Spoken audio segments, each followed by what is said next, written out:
सबको मेरा सादर प्रणाम। मैं दिनकर भाई खिमजी भाई कानड़िया योग विज्ञान, कुदरती उपचार विज्ञान, आहार और पोषण विज्ञान का जानकारी रखने वाला और सलाह देने वाला।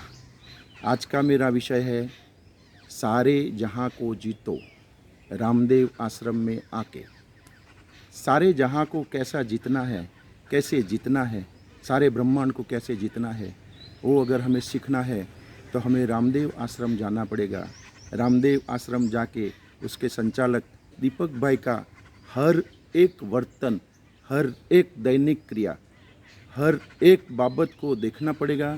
तो हमें पता चलेगा कि दीपक भाई साहब ने कैसे सारे जहां को जीता है और कहां से वो सीखा है। तो हमें सीखना है तो आओ मेघरज आश्रम में चले और सारे जहां को सीखने का तरीका सीखे। दीपक भाई बापू और अन्य लोग सारे जहां को सीखने के लिए 4 बातें अपने वर्तन में रखते हैं, 4 बातें का अमल करते हैं। वो 4 बातें जो पतंजल योग सूत्र में पतंजल ऋषि ने अपने पहला अध्याय समाधिपाद में बताया है। समाधिपाद का 33वां सूत्र जो है उसमें उन्होंने ये 4 बातों बहुत अच्छी तरीके से बताई है और ये 4 बातों का पालन करने से हम सारे जहां को, सारे ब्रह्मांड को जीत सकते हैं। आइए वो 4 बातें देखें। मैत्री करुणा मुदिता उपेक्षाणाम, सुख दुख पुण्य पुण्य विषणाम, भावना चित्त प्रसादनम। उसका मतलब ये होता है कि मैत्री भाव रखो। किससे मैत्री भाव रखें? तो मैत्री भाव सारे जहां से, ब्रह्मांड के पूरे सब पदार्थ के साथ, सब इंसान, सब सृष्टि के साथ मैत्री भाव रखिए। उसमें भी खास करके जो लोग सुखी और संपन्न है उनके साथ मैत्री भाव रखिए। ब्रह्मांड में जो लोग दुखी है उनके साथ करुणा भाव रखिए, उनको मदद कीजिए।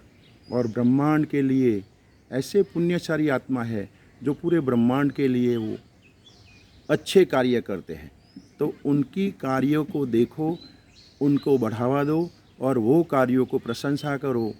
तो उसको हम अच्छी तरह से वो कार्य को आगे बढ़ा सकते हैं। तो उसे हम मुदिता बोलते हैं। और साथ में चौथा कार्य जो है वो उपेक्षा है। तो जो इंसान अच्छे कार्य नहीं कर सकते हैं और उनके अगले जन्म की या ये जन्मों की कर्मों की वजह से वो अच्छे कार्य करने के बजाय वो बुरे कार्य करते हैं, उनको भी पता नहीं होता है कि वो क्या कर रहे हैं। तो वो लोग के साथ अच्छा बर्ताव करे, लेकिन वो कार्य को अनदेखा करे, वो कार्यों की उपेक्षा करे। तो ये 4 बात है, मैत्री करुणा मुदिता और उपेक्षा।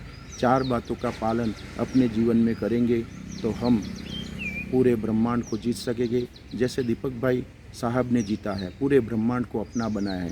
दीपक भाई साहब के रामदेव आश्रम में आप जाएंगे तो पशु पक्षी इंसान सब साथ में बैठते हैं। बिल्ली और कुत्ता एक साथ बैठकर भोजन करता है। अरे उनको बिल्ली कुत्ता और पशु पक्षियों के साथ तो प्रेम है, लेकिन पेड़ पौधों के साथ भी मैत्री भाव है। उनको किसी का कार्य जो है अच्छा नहीं है तो वो कार्यों को कभी अच्छे नहीं बोलते, वो कार्यों को कभी बुरा नहीं बोलते, वो कार्य को अनदेखा करते। किसी का आश्रम में आना हुआ और आश्रम में कुछ भी गलत किया तो भी प्रेम से उनको बोलते हैं कि भाई ये कार्य ऐसे करने का नहीं था, ऐसा करना है। तो उनके पास दीपक भाई के अंदर मैत्री करुणा मुदिता उपेक्षा सब भाव है। वो सीखने के लिए उनके साथ रहना पड़ेगा, आश्रम में जाना पड़ेगा, मेघरज रामदेव आश्रम में जाना पड़ेगा और मेघरज रामदेव आश्रम में जाके शिविर करनी पड़ेगी, रहना पड़ेगा। हमें आश्रम में जाना है। आइए मिलते हैं रामदेव आश्रम में। अगर मेरा आज का वीडियो आपको अच्छा लगा है तो उसको लाइक कीजिए, मेरी चैनल को सब्सक्राइब कीजिए। धन्यवाद। सब सुखी रहो, संपन्न रहो और स्वस्थ रहो, ऐसी शुभेच्छा।